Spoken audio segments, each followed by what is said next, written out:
They say the dead can't talk, but I learned pretty quickly that's not true, at least, not at 3 a.m. behind the locked doors of the county morgue.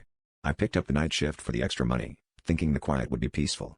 But after my third week, I started noticing something strange. Every time I came back for my break, the bodies had shifted. At first, I blamed the other attendant, but the security tapes showed no one entered or left. Then one morning, I found the corpses arranged in a jagged line across the metal tables, their limbs contorted, spelling out the word, hungry. The next night, I tried to ignore it, just a prank, I told myself, though my hands shook as I zipped up the last body bag. But the rearrangements grew more complex. Words like "let us out" and "it's too late" appeared, scrawled in a grotesque ballet of twisted arms and legs.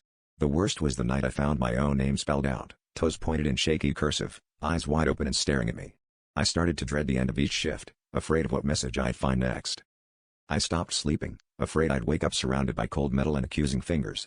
Sometimes, while cataloging the bodies, I'd catch movement out of the corner of my eye, a twitch, a shiver, a slow turning of a head. I'd spin around, but the mortuary was always silent, save for the low hum of the freezer. My skin crawled with the sense of being watched, but the security tapes still showed nothing. The only constant was the changing words, as if the dead were desperate to warn me, or someone. On my final shift, the message changed.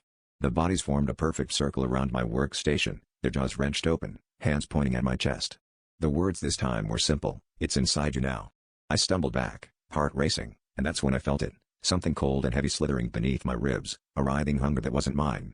I ran, but every night since, I see the same message in my dreams, spelled out in pale, twisted lips. And every morning, I wake up hungrier than before.